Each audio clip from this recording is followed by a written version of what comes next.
శ్లోక 4వ అధ్యాయము 31వ శ్లోకము 32, 33 3 శ్లోకాలు చర్చిద్దాము.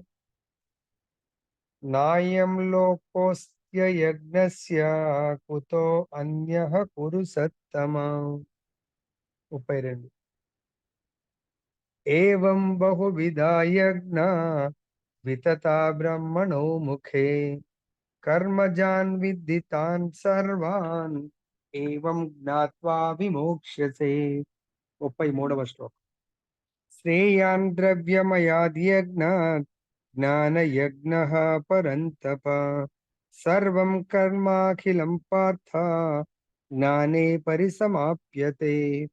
తాత్పర్యము భాష్యం శ్రీల ప్రభుపాదులు రచించారు.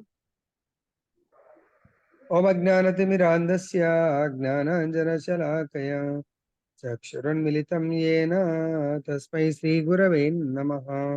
నమో ఓం విష్ణుపాదాయ కృష్ణప్రేష్ఠాయ భూతలే శ్రీమతే భక్తిస్వరూపదామోదర స్వామినితి నామినే. నమో ఓం విష్ణుపాదాయ కృష్ణప్రేష్ఠాయ భూతలే శ్రీమతే భక్తి వేదాంత స్వామినితి నామినే. నమస్తే సరస్వతీ దేవీం గౌరవాణి ప్రచారిణే నిర్విశేష శూన్యవాది పాశ్చాత్యాదేశధారిణి. జయ శ్రీ కృష్ణ చైతన్య ప్రభు నిత్యానంద శ్రీ అద్వైత గదాధర శ్రీవాసది గౌరభక్త బృంద. హరే కృష్ణ కృష్ణ కృష్ణ హరే హరే హరే రామ రామ రామ హరే హరే. జగలో గ్రంథ శ్రీమద్ భగవద్గీతకి జై. ఈరోజు సబ్జెక్ట్ మ్యాటర్ సమస్త భౌతిక జీవన సమస్యలకు పరిష్కారం భగవంతుడి ద్వారా మనం తెలుసుకుందాం. ఓకే, ఫస్ట్ థింగ్ మనం ఏంటంటే ఇక్కడ గ్రహించవలసింది ఆ టాపిక్ లో సమస్త భౌతిక జీవన సమస్యలకు పరిష్కారం అంటే అన్ని భౌతిక జీవనం. చూడండి, ఇక్కడ రెండు రకాలైనటువంటి జీవన విధానాలనేది మనకు అర్థమవుతుంది. ఇక్కడ భౌతిక జీవనం, ఆధ్యాత్మిక జీవనం. భౌతిక జీవనం అనేది అన్ని సమస్యలతో కూడుకుంది. ఆధ్యాత్మిక జీవనం అనేది అన్ని సమస్య లేనటువంటి జీవితం. ఓకే, సుఖవంతమైనటువంటి జీవితం ఆధ్యాత్మిక జీవితం, దుఃఖవంతమైనటువంటి జీవితం భౌతిక జీవితం. సుఖ సంతోషాలు, సుఖ సంపదలతో కూడుకున్నది ఆధ్యాత్మిక జీవితం. సో భౌతిక జీవితం అనేది ద్వంద్వాలతో, కొద్దిసేపు సుఖము, ఎక్కువసేపు కష్టము. కొద్దిసేపు సుఖము, భరింపరాని దుఃఖము అనేది భౌతిక జీవనం. ఈ భౌతిక పొద్దున మనకు టైటిల్ ఏంటి? భాగవతం యొక్క పొద్దున టైటిల్ స్వయంభూ మనకు ఏం లెసన్ నేర్పించాడు? ఒకే జన్మలో మనం ముక్తిని ఎలా పొందాలి అనేది గురుజీ ఈరోజు ఉదయం నుంచి. ఒకే జన్మలో ముక్తిని ఎలా పొందాలంటే అనే దాని గురించి. గుడ్. ఒకే జన్మలో ముక్తి అంటే భౌతిక పొద్దున వాణిమాత అడిగారు, ప్రభుజీ సింగిల్ సెంటెన్స్ లో లేకపోతే డైరెక్ట్ డెఫినేషన్ లాగా చెప్పండి. భౌతిక జీవన పరిష్కారమే ముక్తి. ఉన్నారా మాతయ్య? వాణిమాత ఉన్నారో లేదు తెలియదు, కానీ అంటే ఆధ్యాత్మిక జీవనం అనేది ముక్తి, భౌతిక జీవనం అనేది మనని బంధన అంటే బంధము, బంధ విముక్తి. బంధం అనేది భౌతిక జీవనము, భౌతిక ముక్తి అనేది ఆధ్యాత్మిక జీవనము. మరి భౌతిక జీవనంలో సమస్యలు ఏంటి? ఫస్ట్ థింగ్, భౌతిక జీవితంలో మన కర్మానుసారంగా మనకు జన్మ దొరుకుతుంది. ఎలా? కారణం గుణ సంగస్య సత్ అసత్ యోని జన్మస్. సో మనం ఎటువంటి యోని, 84 లక్షల యోనులను. సో మరి ఏ యోనిలో మానవ జన్మ, పశు జన్మ, పక్షి జన్మ, క్రిమికీటకాల జన్మ, చెట్లు చేమల జన్మ ఉండొచ్చు, తర్వాత జలచరాల జన్మ ఉండొచ్చు. ఏ యోనిలో ఎటువంటి సంఘంలో జన్మించాలి అనేది మనకు లాస్ట్ లైఫ్ కారణం. దానికి కారణం ఏంటి? కారణం గుణ సంగ. అంటే ఎటువంటి లాస్ట్ లైఫ్‌లో ఎటువంటి గుణాల సాంగత్యం తీసుకొని, కారణం గుణ సంగస్య సత్ అసత్. అంటే మనం ఆ గుణాల సాంగత్యంతో కర్మలు చేస్తాం. ఆ సత్కర్మలు, అసత్కర్మలు, మంచి చెడు కర్మలు యొక్క ఫలాలే ఈ జన్మ, మానవ జన్మ యొక్క సమస్యలు. మానవ జన్మ తీసుకున్నామంటే లాస్ట్ లైఫ్‌లో ఏదైతే కర్మలు చేశామో ఆ కర్మల ప్రకారం దేహం వస్తుంది. ఈ దేహము త్రిగుణాలతో కూడుకున్నది కాబట్టి ఆ కర్మలు చేస్తూ సమస్యలను అనుభవించాలి. సో ముఖ్యంగా కామన్ సమస్యలు ఏంటంటే అందరికీ ఆధ్యాత్మిక, ఆది భౌతిక, ఆది దైవిక.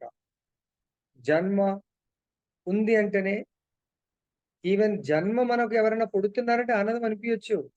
కానీ ఆ తల్లి ఆ గర్భాన్ని మోస్తున్నప్పుడు ఎన్నో కష్టాలను అనుభవిస్తుంది. ఈవెన్ గర్భంలో ఉన్న బిడ్డ కూడా ఎంతో కష్టాలను అనుభవిస్తా ఉంటాడు. That is not real happiness. అర్థమైందా? జన్మ కూడా కష్టమే. దానికంటే ఎన్నో రెట్లు మరణం అనేది భయంకరం. జన్మ అంటే నాకు ఓ బిడ్డ రాబోతున్నాడని కలలు కంటదేమో గాని, ఓ బిడ్డ వెళ్ళిపోతున్నాడంటే ఇక ఊహాతీతం అన్నట్టు. మృత్యువు. అందుకొచ్చే జన్మనే లేకుంటే మృత్యువు ఎక్కడుంటది? ఇప్పుడు మనకో బిడ్డ కావాలని కోరుకుంటావు. ఆ బిడ్డతో పాటే మన దుఃఖాన్ని మనం కోరుకుంటాం. ఎందుకు? ఏదో ఒక రోజు ఐదర్ ఆ బిడ్డనన్నా మనం వదిలిపెట్టి వెళ్ళాలా? లేదంటే మననన్నా బిడ్డ వదిలిపెట్టి వెళ్ళిపోద్ది. ఎందుకు? అలా ఎందుకు జరుగుతది ప్రభుజీ అంటే, మన ఇద్దరికి రుణానుబంధము. ఆ బిడ్డతో సపోజ్ నేను మా డిపార్ట్‌మెంట్‌లో లోన్ ఇస్తా ఉంటారు. ఫెస్టివల్ అడ్వాన్స్ ఉండేది. ఫెస్టివల్ అడ్వాన్స్ 10 ఈక్వల్ ఇన్‌స్టాల్‌మెంట్స్ ఏదో సంథింగ్ ఉంటది. 10 ఇన్‌స్టాల్‌మెంట్స్ అయిపోయిన తర్వాత ఇంకా రికవరీ చేయమని ఎవరైనా అంటారా? అనరు. అదే బ్యాంక్‌లో కూడా హౌసింగ్ లోన్ తీసుకుంటారు 10 ఇయర్స్ కొరకు. 10 ఇయర్స్ దాటిన తర్వాత ఒక్క నెల కూడా కట్ అయితే మనం వెళ్లి చాలా గొడవ చేస్తాం. అదే విధంగా దయచేసి గుర్తుపెట్టుకోండి. నాకు మా అబ్బాయికి సపోజ్ ఒక 30 ఇయర్సో, 40 ఇయర్సో రుణానుబంధం ఉందనుకోండి. తర్వాత ఒక 1 డే కూడా సపోజ్ నాకు రుణం ఆయనతో బాకీ ఉందంటే అయిపోయిన తర్వాత ఒక్క క్షణం కూడా నేను ఉండలేను. అయిపోయింది. నేను వేరే ఇంకా కార్యం చేయడానికి వెళ్ళిపోతా. లేదంటే ఆయననే నాతో రుణం అయిపోయిందనుకోండి. He will leave me. This is the formula. రుణానుబంధం. మనం అనుకుంటే ఏడుస్తాం. అయ్యో! ఎళ్ళిపోయిండు. అరే! నువ్వు రుణం అయిపోయిన తర్వాత ఇప్పుడు లోన్ కట్ అయిపోయిన తర్వాత మనం ముందే చెప్తా సార్ ఈ నెల కట్ అయిపోతుంది. ఈ నెల లాస్ట్‌లో కట్ చేయొద్దని. సేమ్ థింగ్ మన ఆత్మ చెప్తుంది. ఈ దేహంతో రుణం ఉంది. సో ఇంతటితో నేను ముక్తినైపోతాను. కానీ ముక్తులం అవ్వట్లేదు. ఈ దేహంతో ఇంకా కొన్ని దేహాలతో మనం కర్మని పెంచుకున్నాం. కర్మ బంధాలను పెంచుకున్నాం. అవి నెక్స్ట్ లైఫో ఇంకా మనం అవెళ్ళి అన్నీ గూడా మన యొక్క సంచిత కర్మల్లో waiting you are in a queue వెయిటింగ్‌లో పడేస్తా ఉంటాం. కాబట్టి ఈ లైఫే మనం అనవసరంగా తీసుకున్నాము. ఒకవేళ తీసుకున్నాము అనుకుంటే కేవలము రుణాలని అప్పులు పెంచుకోవడానికి గాదు. గుర్తుపెట్టుకోండి. అప్పు జీరో చేయడానికి ఈ జన్మ తీసుకున్నాం. కాబట్టి భౌతిక జీవన సమస్యలకు పరిష్కారం అంటే ఈ ఆధ్యాత్మిక, మానసిక, శారీరక బాధలు ఇది భౌతిక సమస్య. తర్వాత ఆది భౌతిక ఇతర జీవులంటే నేను అనే ఆత్మ కాకుండా ఇతర ఏ ఆత్మల వల్ల ప్రాబ్లమ్ వచ్చినా అది ఆది భౌతిక. ఆది దైవిక దేవతల వల్ల నాకొచ్చే కష్టం. ఇది భౌతిక జీవనానికి ఈ 3 కష్టాలు. తర్వాత నాతో పాటు ఉండేదేంటంటే జన్మ నేను తీసుకోంగానే ఎంతో మందితో రుణం ఏర్పడ్డది. ముఖ్యంగా తల్లి రుణము, భూమాత రుణము, ఋషి రుణము, దేవతల రుణము, ఏ వంశంలో జన్మించానో పితృదేవతల రుణము.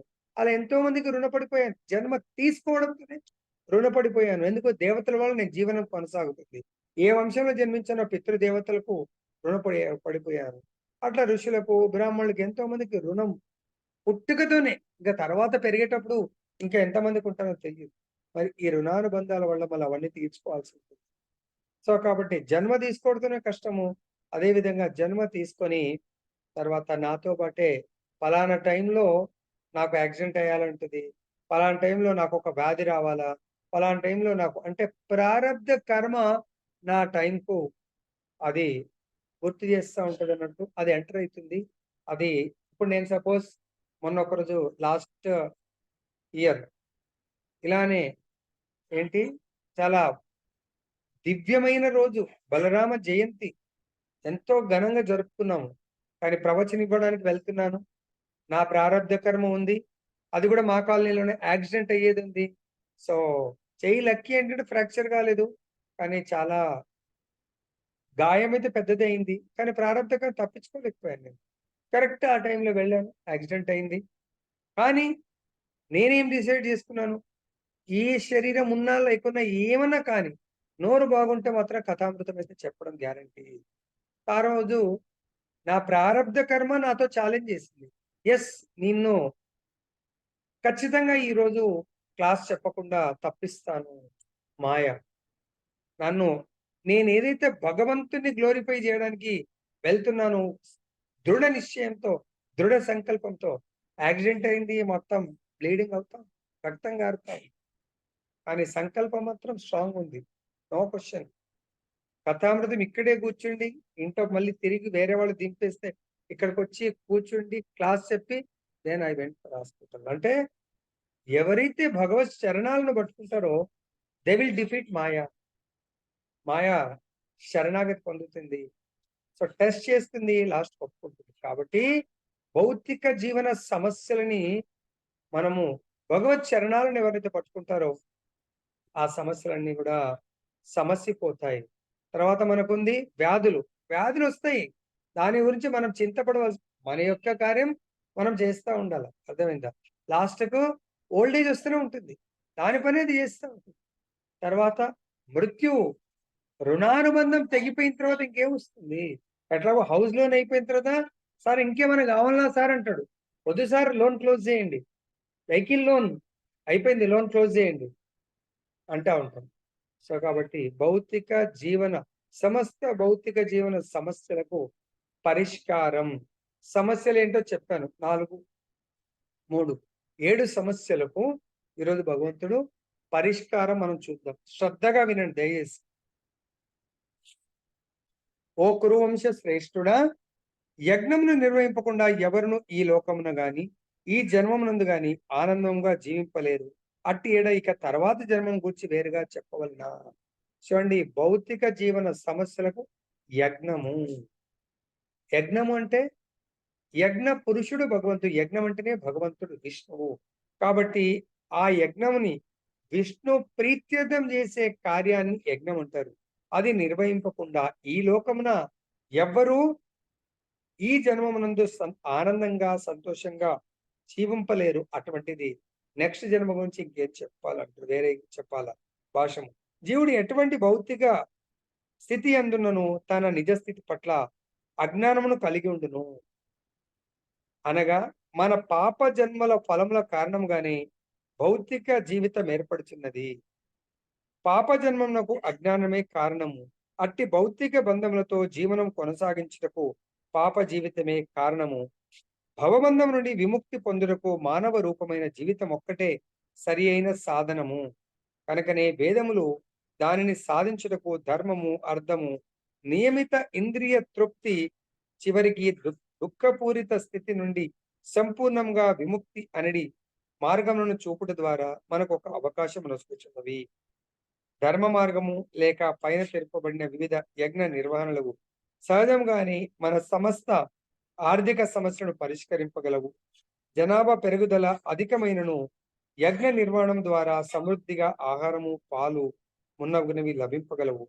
దేహము చక్కగా పోషింపబడినప్పుడు సహజంగానే ఇంద్రియ భోగానుభవ భావమును కలుగును. కనుకనే వేదములు నియమిత ఇంద్రియ తృప్తి కొరకై పవిత్ర వివాహ పద్ధతిని నిర్దేశించున్నవి. తద్వారా మానవుడు క్రమంగా భౌతిక బంధము నుండి విముక్తుడై ఉన్నత స్థితికి ఉద్ధరింపబడును. భగవానుడితో సాంగత్యమును పొందుటే అట్టి ముక్త జీవిత స్థితి అందలి అత్యున్నత పూర్ణత్వము, పరిపూర్ణత్వం. ఇదివరకే వివరించినట్లు అట్టి పరిపూర్ణత్వము యజ్ఞాచరణము ద్వారానే లభింపగలదు. అట్లు వేదములను అనుసరించి యజ్ఞమును నిర్వహించుట యందు మానవుడు ఆసక్తుడు కానిచో ఈ జీవితమునందు సుఖమును ఊహింపలేడు. ఇక ఇతర దేహమునందు ఇతర లోకములందు గల సుఖమును గూర్చి చెప్పేదేమున్నది?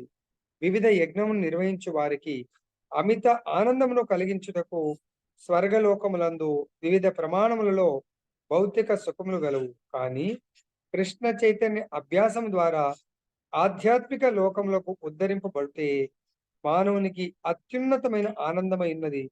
కనుకనే కృష్ణ చైతన్యంతో కూడిన జీవితం మాత్రమే సమస్త భౌతిక జీవన సమస్యలకు పరిష్కారమైనది. సో కాబట్టి దయచేసి గుర్తుపెట్టుకోండి, మనం ఈ జన్మలో ఈ శరీరంతో ఎన్నో రకాల సమస్యలతో సతమతం అవుతా ఉన్నాము. ఆ ప్రతి భౌతిక జీవన సమస్యకు కేవలము కృష్ణ చైతన్యముతో కూడుతున్నటువంటి భక్తియుక్త సేవ మాత్రమే పరిష్కారము. భక్తియుక్త సేవ చేయనట్టయితే మనం ఎప్పటికీ ఈ సమస్యల నుంచి బయటకు రాలేము. కాబట్టి ఇక్కడ చెప్తున్నారు, జనాభా పెరిగింది అంటున్నారు. జనాభా ఎంత పెరిగినా కూడా ఆ భగవంతుని ప్రీత్యర్థం యజ్ఞము చేసినట్టయితే ఎంతంటే అంత మనకు ఆహారాన్ని భుజించడానికి, ఆహారము ఉండడానికి ఇంకెంతో పెద్ద ప్రదేశం ఉంది. దానికేం కొదవలేదు.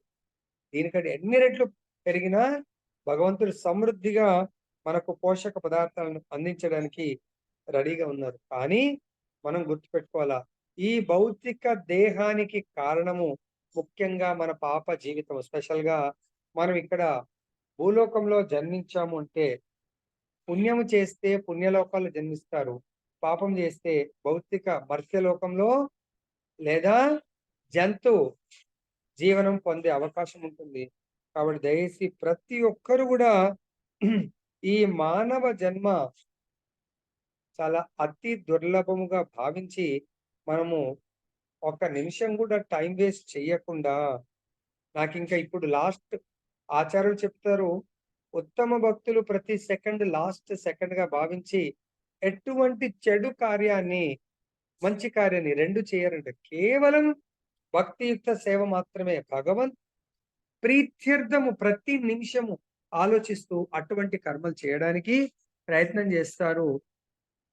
భక్తిమయ జీవితాన్ని కోరుకునే వాళ్ళు, ఈ ఒకే ఒక్క జన్మలో ముక్తిని పొందాలనుకునే వాళ్ళు ఎటువంటి నెక్స్ట్ జన్మకు మనకు ప్రమోట్ అయ్యేటువంటి కర్మలను చేయరు. పాపకర్మ కూడా మనని డిమోట్ చేస్తుంది.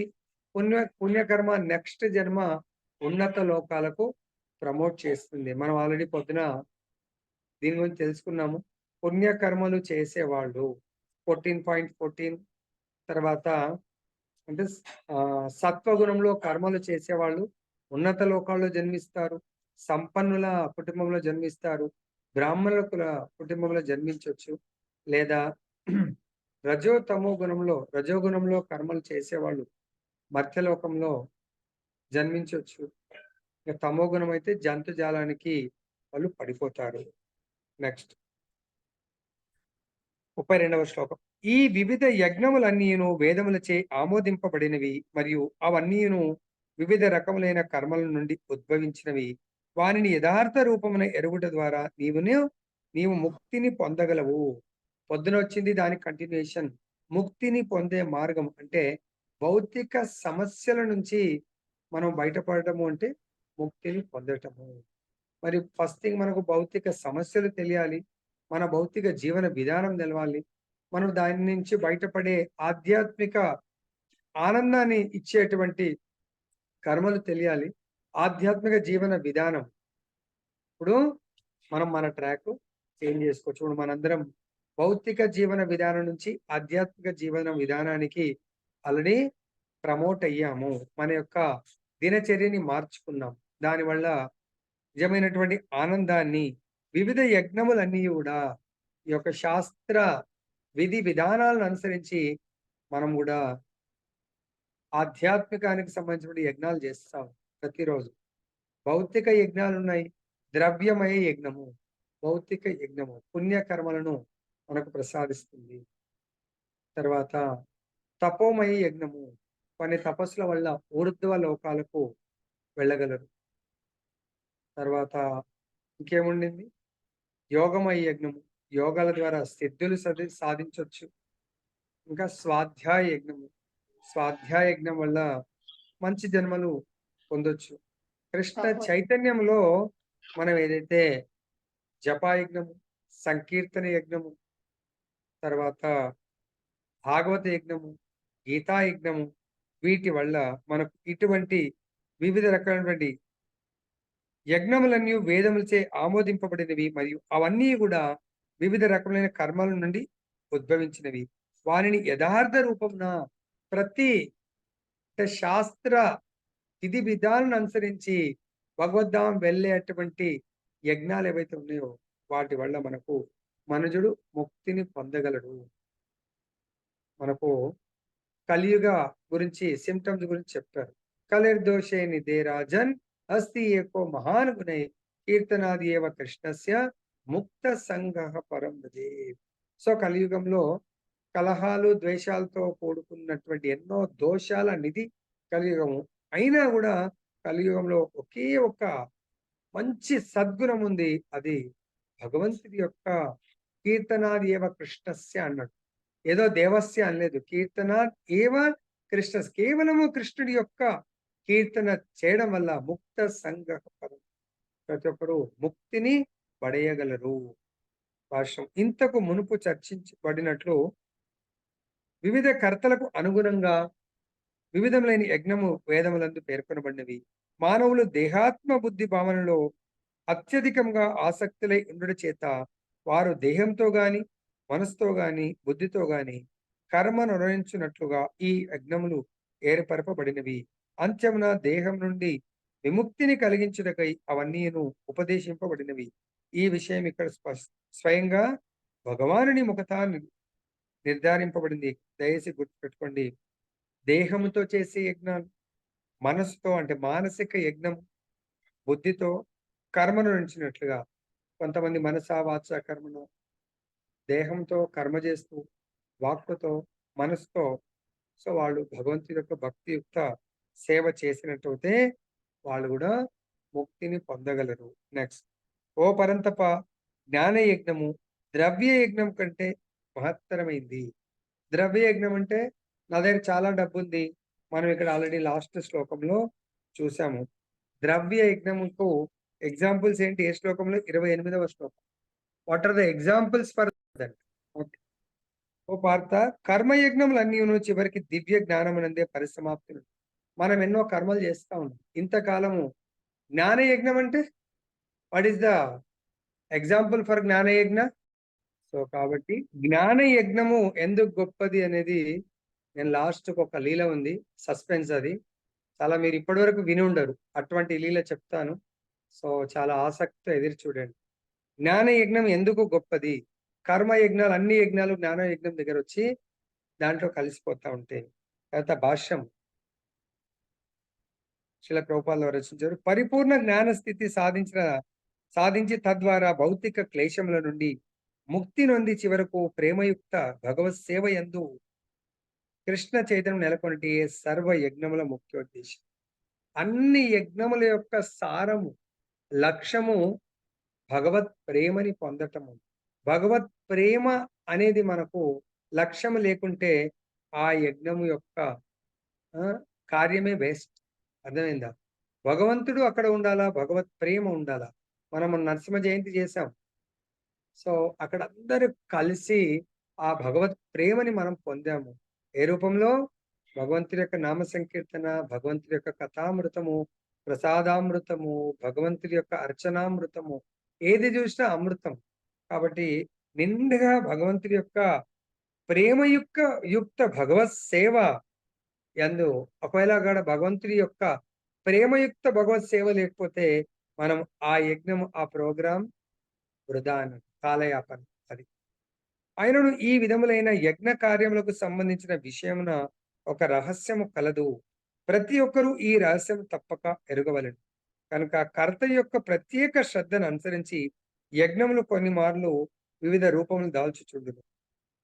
కర్తకు గల ప్రత్యేక శ్రద్ధ దివ్య జ్ఞాన స్థితికి చేరినప్పుడు అట్టి యజ్ఞకర్త జ్ఞానరహితంగా ద్రవ్య యజ్ఞమును అనగా సంపదను త్యాగం చేయు వారి కంటేను అధిక అభివృద్ధి పొందినవాడుగా పరిగణింపబడును. సో ఈ ద్రవ్యము చాలా మంది చాలా ఖర్చు పెడతా ఉంటారు వీటన్నిటికీ. సో భక్తులు కూడా ద్రవ్యాన్ని ఖర్చు పెడతారు. దేని కొరకు తెలుసా? అభక్తులు ఈ విధంగా అంటే వాళ్ళు కూడా పయస్ పర్సన్స్. సో మానవ సేవ కొరకు ఖర్చు పెడతా ఉంటారు. అదే భక్తులు మానవుల యొక్క ఉన్నత జ్ఞానమయ యజ్ఞం గురించి ఖర్చు పెడతారు. 2 రకాల ద్రవ్య యజ్ఞం. ఒకటేమో భౌతిక ద్రవ్య యజ్ఞము, 2 ఆధ్యాత్మిక ద్రవ్య యజ్ఞం. భౌతిక ద్రవ్య యజ్ఞము వాళ్ళు ఈ దేహాన్ని పోషించుకోవడానికి, దేహాన్ని మెయింటైన్ చేయడానికి. ఆధ్యాత్మిక ద్రవ్య యజ్ఞానికి ఎగ్జాంపుల్ జ్ఞాన యజ్ఞం. ఆధ్యాత్మిక ద్రవ్య యజ్ఞానికి భాగవత సప్తాలు కండక్ట్ చేస్తారు, గీతా యజ్ఞం కండక్ట్ చేస్తారు. సో తర్వాత ఈ ద్రవ్య యజ్ఞాన్ని మందిరాలు కట్టడానికి ప్రతి మందిరంలో నిత్యం భాగవత సేవయాన్ జరుగుతూ ఉంటుంది.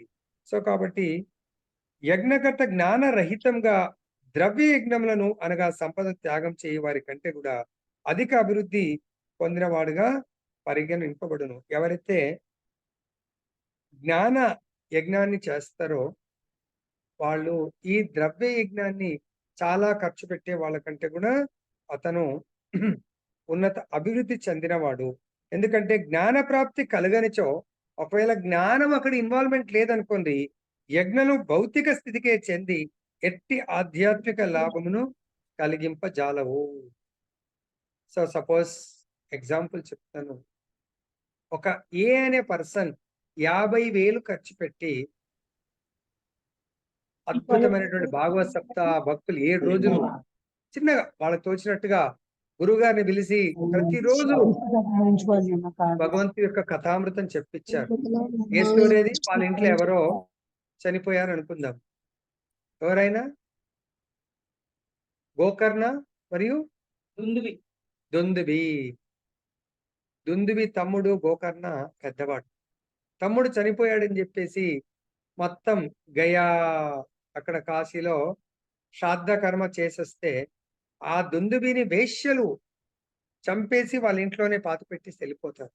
ఆయన ప్రేతాత్మలాగా ఆయన వచ్చేసరికి ప్రేతాత్మ ఒకసారి పిశాచంలాగా, ఒకసారి ఇంకోలాగా ఆయనకు ఆ శబ్దాలు ధ్వని ప్రకంపనలు వినిపిస్తా ఉంటాయి. ఈ గోకర్ణ మహాభక్తుడు. ఆయన తన చేతిలో వాటర్ తీసుకొని భగవంతుని ప్రే చేసి చల్లితే ఆ ప్రేతాత్మ కనబడ్డదంట. భ్రాత, నేను నీ యొక్క తమ్ముణ్ణి దుందుబిని. అరే, నీకు ఇంకా ముక్తి దొరకలేదా? నేను పోయి గయాలో శ్రాద్ధ కర్మ చేసి వచ్చాను కదా.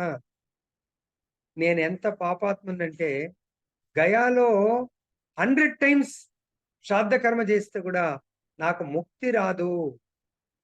అంత పాపాత్ముని నేను. మరి ఎట్లా నీకు ముక్తి రావాలంటే ఆయన చెప్తున్నారు, మన ఇంట్లో భాగవత సప్తాహ మీరు కండక్ట్ చేయండి. భాగవత సప్తాహ 7 రోజుల్లో మీరు భాగవత సప్తాహ కంప్లీట్ చేస్తే 7వ రోజు నాకు ముక్తి దొరుకుతుంది. అప్పుడు ఇమ్మీడియట్ గా ఆయన ఆడంబరాలు లేవు, మహాభక్తుల్ని పిలిచాడు. భక్తులందరిని పిలిచి భాగవత సప్తాహ కండక్ట్ చేశారు. మొదటి రోజు అయిపోయింది. అందరూ ఇక్కడ అక్కడ మాట్లాడుతున్నారు. మనలాగే ఇప్పుడు అందరూ పనులు చేసుకుంటూ వింటున్నారు. క్వశ్చన్స్ అడిగితే ఏం చెప్పలేరు. ఒక్కరిద్దరి అటెన్షన్ తో విన్నోళ్ళు చెప్తారు కానీ మిగతా వాళ్ళు చెప్పలేరు. కానీ అతను కూర్చోలేడు. ఒక పోల్ మీద కూర్చుండి ఇలానే వింటుండంట. పొద్దున అయిపోతే మళ్ళీ సాయంత్రం ఎప్పుడు అవుతుందా? ఎందుకంటే ఏం భుజించలేడు కదా. మిగతా వాళ్ళు భోజనాలకు వెళ్ళిపోయారు, రెస్ట్ తీసుకోవడానికి వెళ్ళిపోయారు. భోజనం అయిపోయింది, రెస్ట్ తీసుకొని ఈ ప్రేతాత్మ అక్కడే మధ్యాహ్నం ఎప్పుడవుతుందా, ఈవినింగ్ ఎప్పుడవుతుందా వెయిట్ చేస్తారు. ఈవినింగ్ గురువు గారు ఎప్పుడు వస్తారని చూస్తా ఉన్నారు. గురువు గారు ప్రారంభమే మంచి ఆనందం అనిపిస్తారు. అలా 7 రోజులు మార్నింగ్ ఈవినింగ్ అటెండ్ చేస్తాడు.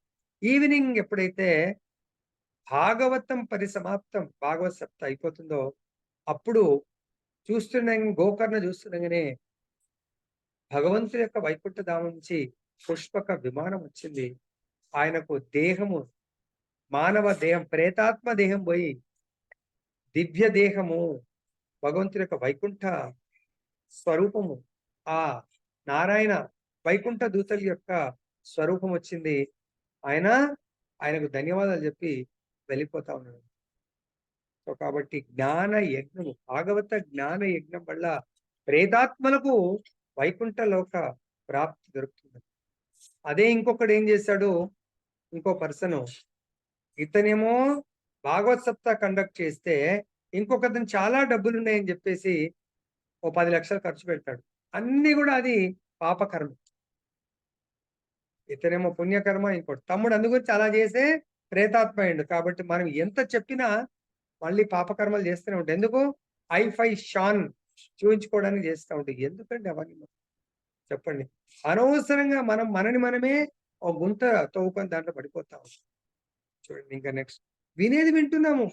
లాభం లేదు. సమయం వచ్చినప్పుడు మళ్ళా నేను చేసేదే చేస్తా ఉన్నాను. అట్టి నిజమైన జ్ఞానం చివరికి దివ్య జ్ఞానం యొక్క ఉత్కృష్ట స్థితి అయిన కృష్ణ చైతన్యమునందు పరిసమాప్తి నందును జ్ఞాన వృద్ధి లేకుండా చెయ్యబడు యజ్ఞములు కేవలము భౌతిక కర్మలే కాగలవు. మనం అక్కడ ఒక 100 మందిని పిలిచాము, 50 మందిని పిలిచాము, 200 అక్కడ దివ్యమైనటువంటి జ్ఞాన బోధకు సంబంధించినటువంటిది ఉండాల. లేదంటే మీకు 10,00,000 ఖర్చు పెట్టండి. అవి వట్టిగా నీళ్ళలో పోసినట్టే అవన్నీ. ఎటువంటి లాభము శూన్యము. మీ డబ్బులు కష్టార్జితం నీళ్ళలో పోసినట్టే అదంతా కూడా. ఏ కార్యమని చేయండి. ఇక్కడ చెప్తున్నాడు. భౌతిక కర్మలే కాగలవు. జ్ఞాన వృద్ధి లేకుండా చేయబడు యజ్ఞం కేవలం భౌతిక కర్మలే. అవి దివ్య జ్ఞాన స్థితికి చేరగలిగినప్పుడు అట్టి కార్యకలాపాలన్నీ పూర్తి ఆధ్యాత్మిక స్థితికి చేరగలవు.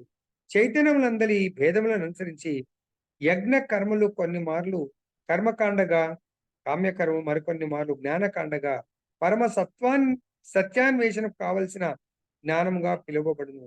వాటి పరమ లక్ష్యము జ్ఞానమగుట అత్యంత శ్రేష్టము. కాబట్టి మీరు ఆలోచించండి.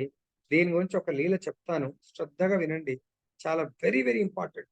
ఈ యొక్క రోజు మనం చేస్తున్నటువంటి శ్రవణం వల్ల నిజంగా మనం ఎంత బెనిఫిట్ మనకు తెలియదు గానీ, ఎంత బెనిఫిట్ పొందబోతున్నాం అనేది ఊహించలేదు. ఒకసారి ఏమవుతుందంటే కలియుగం ప్రారంభంలో నేను చెప్పేది 5,000 సంవత్సరాల ముందు. ఇది నిజంగా జరిగిన విషయం చెప్పబోతున్నాను. అయితే ఒకసారి బృందావన్ యమునా నది తీరమున ఒక వృద్ధ స్త్రీ స్త్రీ వృద్ధ స్త్రీ వృద్ధ స్త్రీ ఆమెకిద్దరు వృద్ధ కుమారులు ఉన్నారంట. వాళ్ళని పట్టుకొని ఏడుస్తూ చాలా బాధతో ఉందంట. ఆమెకు ఎంతో మంది సేవకురాళ్ళు సేవ చేస్తా ఉన్నారంట. అయితే ఆ సందర్భంలో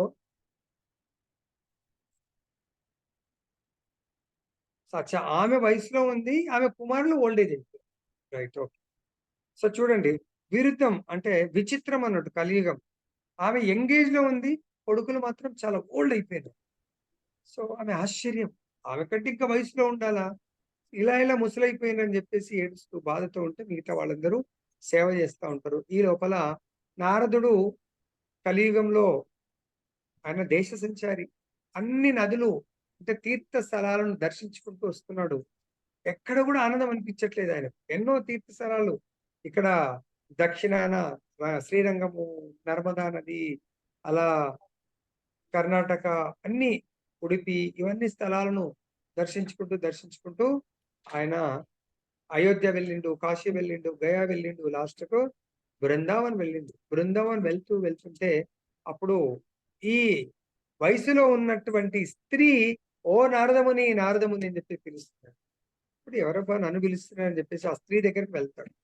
ఏంటమ్మా ఏమైంది? ఈ వృద్ధ పురుషులు ఎవరు అంటే, మీరెవరు అంటే, నేను భక్తిదేవిని. నారదుడు అనుకున్నాడు. సో చాలా మంది పేర్లు సావిత్రి, జమున, భక్తి లేకుంటే ఇంకా ఏదో పేర్లు గంగా అలా ఉంటుంది కాబట్టి ఈమె భక్తిదేవి అంటుందేమో. ఓహో అట్లనా అంటే, నారద మీరు అనుకుంటున్నాడు కామన్ భక్తిదేవి కాదు నేను.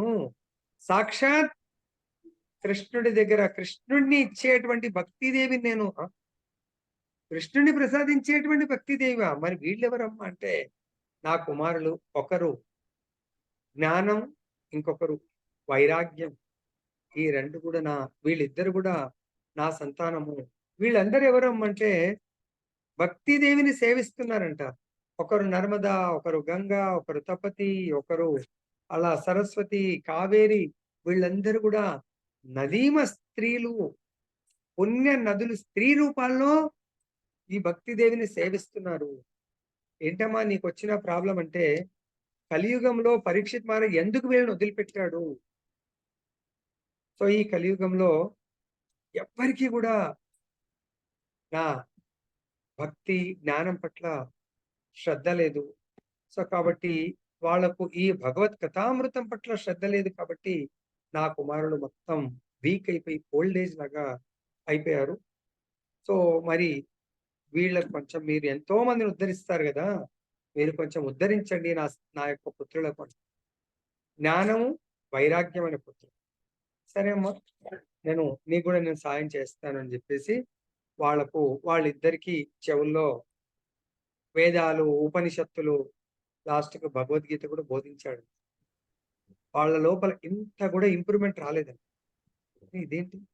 సకల శాస్త్రాలను బోధించాను. ఇంప్రూవ్‌మెంట్ రాకపోవడం ఏంటి అని చెప్పేసి ఆయన అంటాడు, సరే అమ్మా నేను వస్తానంటే, ఇదేంటి నారద ముని మీరు మధ్యలో ట్రీట్మెంట్ ఇవ్వకుండా వెళ్ళిపోతున్నారంటే, అదే అమ్మా నాకు అర్థం అవ్వట్లేదు.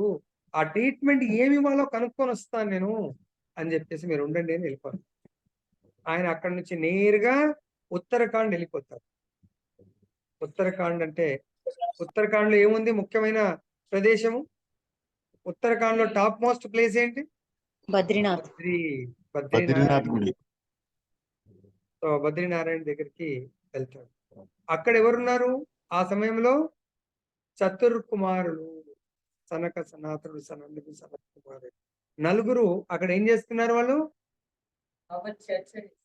భగవంతుడి యొక్క సత్సాంగత్యం చేస్తున్నారు, సాధు సాంగత్యం చేస్తున్నారు. నలుగురే. చాలా విచిత్రంగా ఉంటుంది. ఆ నలుగురు మన ఇంట్లో కూడా నలుగురమే ఉంటాం. మనం కూడా సాధు సాంగత్యం చేయొచ్చు ఇంట్లో కూడా. ఫ్యామిలీ సాధు సాంగత్యం ఎలా? ఒక్కరు ఆ నలుగురిట్లో ఒక్కరు ఇలా వ్యాసాసనం మీద కూర్చుండి భగవంతుడి చర్చ కీర్తన చేస్తూ ఉంటే మిగతా ముగ్గురు వింటా ఉంటారు. ఇతను అలసిపోతే ఇంకొకరు మళ్ళీ నెక్స్ట్ ఇంకొక ఆచార్యుడు వస్తాడు, ఆయన కీర్తన చేస్తూ ఉంటే మిగతా ముగ్గురు శ్రవణం చేస్తూ ఉంటారు. అలా జరుగుతూ ఉంటుంది. కొన్ని వేల సంవత్సరాలు జరుగుతూ ఉంటుంది. అప్పుడు నారదుడికి అక్కడ రాగానే నారదుడి ఫేస్ చూస్తే వాళ్ళకి చాలా బాధగా ఉంటుంది. ఏంటి నారద నువ్వు ఇంత విచారంగా ఉన్నావు, ఏదో పెద్ద సంపద కోల్పోయినట్టుగా. సో ఎవడైతే సంపద ఉంటుందో వాడు కోల్పోతాడు. నువ్వైతే బ్రహ్మచారివి, నువ్వు మొత్తం ఒక్క రోజు ఒక్క దగ్గర ఉండవు. అటువంటి నువ్వు ఎందుకంటే ఎవరికైనా సంపద ఉంటే కోల్పోతే కష్టము, ఎవరికైనా భార్యా బిడ్డలు ఉంటే వాళ్ళకి ఏమైనా జరిగితే ఉదాసగా ఉంటారు, చాలా విచారంగా ఉంటారు. నీకు ఎవరూ లేరు కదా, నిత్యం నువ్వు భాగవతోత్తముడివి, నువ్వు విచారంతో ఉన్నావేంటంటే అదే నాకు వచ్చినటువంటి సమస్య. సో కాబట్టి ఈ సమస్యకు పరిష్కారం నేను మొత్తం భారతదేశంలో ఉన్న నదులు, పుణ్య తీర్థాలన్నీ వెళ్ళొచ్చాను, ఎక్కడ శాంతి కలగలేదు. నాకు దయచేసి నా యొక్క ఈ జీవితంలో ఉన్నటువంటి సమస్యలను ఎలా పరిష్కరించుకోవాలో చెప్పండి అంటే, అదంత చాలా సింపుల్ అని చెప్పేసి. ఏంటి ఆ సింపుల్ ఫార్ములా అంటే, ఎక్కడైతే భాగవతను ఏమైందంటే చెప్తాడు అన్నాడు. ఫలానా బృందావనంలో యమునా నది తీరంలో ఇలా ఒక వయసులో ఉన్నటువంటి భక్తిదేవికి ఇద్దరు కుమారులు, జ్ఞానం అండ్ వైరాగ్యం. వాళ్ళు ఓల్డ్ ఏజ్ అయిపోయారు, ఏమేమో యంగ్ ఏజ్ లో ఉంది. వాళ్ళకు కూడా నేను మీరు చెప్పినట్టే సాధు సంఘం ఇచ్చాను నేను. వాళ్లకు ఉపనిషత్తులు, పురాణాలు, ఈవెన్ భగవద్గీత కూడా, పంచమ వేదం భగవద్గీత బోధించాను. కానీ వాళ్ళ లోపల మార్పు లేదు, చలనం లేదు. ఇప్పుడు అంటారంటే వాళ్ళు అస్సలైన అమృతాన్ని ఇవ్వలేదు నువ్వు. ఏంటి అమృతం? భాగవతామృతము. స్వామి మరి దాని యొక్క పరిష్కార మార్గాన్ని మీరే చెప్పండి అంటే, ఓకే ఎక్కడ చేద్దాం మరి ఈ సాధు సంఘము అంటే, హరిద్వారములో. దాన్ని ఆచార్యుడు చెప్తారు, హరిద్వారం అనే దానికంటే కూడా గంగా ద్వారం అని చెప్పేసి అంటే బెస్ట్ అని చెప్పేసి కొంతమంది. ఎందుకంటే అక్కడ ఆ హిమాలయస్ లో హరి ఉన్నారు, తర్వాత హర ఉన్నారు. కాబట్టి కొంతమంది మరి వాళ్ళు కూడా ఫైటింగ్ ఉంటుంది. హరద్వారం అని కొందరు అంటారు, హరిద్వారం బెస్ట్. గంగా ద్వారంతో వెళుతాం, ఎందుకంటే గంగా విష్ణు యొక్క పాదాల నుంచి వస్తుంది, అదేవిధంగా మరియు శివుడి యొక్క తల నుంచి కూడా వస్తుంది. సో కూడా బెస్ట్ గంగా ద్వారం అని చెప్పేసి హరిద్వారంలో కథామృతం ప్రారంభిస్తారండి.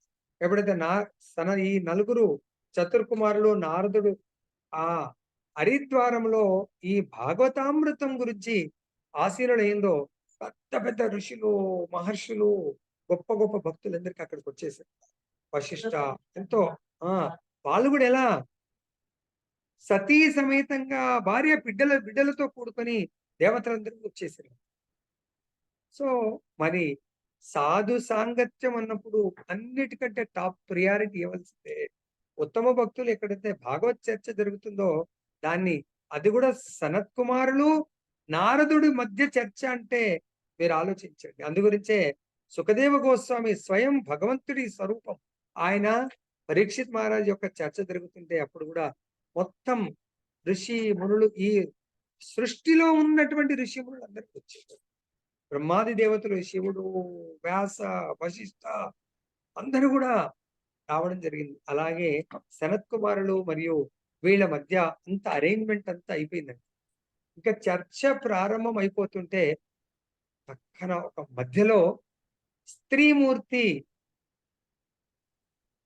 చాలా అమృతమైనటువంటి గొంతుతో స్లోగా ఏదో పాడుతుందంటారు. ఎవరబ్బా అని చూస్తే అక్కడ భక్తిదేవి మరియు ఇద్దరి సంతానంతో ప్రకటమైంది. అక్కడ ఉన్న వాళ్ళందరూ కూడా అరే ఈవిడ ఎక్కడి నుంచి వచ్చింది, ఈస్ట్ నుంచి వచ్చిందా, వెస్ట్ నుంచి వచ్చిందా, నార్త్ నుంచి వచ్చిందా, సౌత్ నుంచి, ఎక్కడి నుంచి వచ్చింది అనేది వాళ్ళందరూ చర్చించుకుంటా ఉన్నారట. మీరు ఇటు నుంచి వచ్చిందా చూసారా, ఇటు నుంచి వచ్చిందా. అప్పుడు అందరూ ఒక కన్క్లూజన్కి వచ్చి వీళ్ళకి అడుగుతారండి, స్వామి మీరే చెప్పాలా, మీరు స్టేజ్ మీద ఉన్నారు. అప్పుడు చతుర్కుమారులు అంటారంట, భక్తిదేవి బయట నుంచి రాదు, ఎక్కడి నుంచో రాదు, భక్తిదేవి స్వయం ప్రకటితం అవుతుంది. అందు గురించి మనకి ఏమంటారు, బ్రహ్మాండ భ్రమతే కోన భాగ్యవాన్ జీవ గురు కృష్ణ ప్రసాదే పాయే భక్తి లత వేసి. సో ఎక్కడైతే గురు కృష్ణుడు ఉంటారో అక్కడ భక్తి లత ప్రకటితం అవుతుంది. సో అప్పుడు అందరు అన్నారు చేకో భక్తిదేవికి. అప్పుడు భక్తిదేవి అక్కడ అద్భుతమైనటువంటి కీర్తన చేస్తారు. ఏం కీర్తన అది, హరిబోలది, శ్రీకృష్ణ గోవింద హరే మురారి హే నాథ నారాయణ వాసుదేవ, శ్రీకృష్ణ గోవింద హరే మురారి హే నాథ నారాయణ వాసుదేవ. సో కీర్తన చేస్తూ అప్పుడు వాళ్ళందరినీ ఆనందభరితం చేసి భక్తిదేవి ఆ యొక్క వ్యాసాసనం మీద కూర్చున్నటువంటి చతుర్కుమారులకు అడిగిందంట, ప్రభు నాకు మరి ఎక్కడ స్థానాన్ని కల్పించండి, ఎక్కడ నన్ను కూర్చోమంటారు. అప్పుడు సనత్ కుమారులు వాళ్ళందరూ అన్నారంట, నీకు ఇక్కడ కింద కూర్చోవలసిన అవసరం లేదు, నువ్వు వీళ్ళందరూ ప్రతి ఒక్కరి హృదయంలో, వాళ్ళ హృదయంలో నీ నివాస స్థానము, వెళ్ళి వాళ్ళ అందరి హృదయాల్లో నువ్వు నీ యొక్క పుత్రులతో సహా వెళ్ళి నివాసం ఏర్పరచుకో అని చెప్పినాడు. సో కాబట్టి గుర్తుపెట్టుకోండి, ఇంకా స్టార్ట్ కూడా కాలేదు, ప్రారంభానికి ముందే భక్తిదేవి హృదయంలో ఎంటర్ అవుతుందంట విత్ జ్ఞాన వైరాగ్య. అందు గురించే రోజు ఈ విధంగా భగవద్గీత భాగవత కథామృతాన్ని ఎవరైతే వింటారో వాళ్ళ హృదయంలో 100% గా భక్తిదేవి ఇద్దరి సంతానంతో జ్ఞానము వైరాగ్యంతో విరాజమానంగా ఆమె తిష్ట వేసి కూర్చుంటుంది. దానివల్ల మన లోపల తెలియకుండానే జ్ఞానము అభివృద్ధి అవుతుంది. జ్ఞానం వల్ల మన లోపల భౌతిక జీవనం పట్ల వైరాగ్యం వస్తుంది, ఆధ్యాత్మిక జీవనం పట్ల ఆసక్తి పెరుగుతుంది.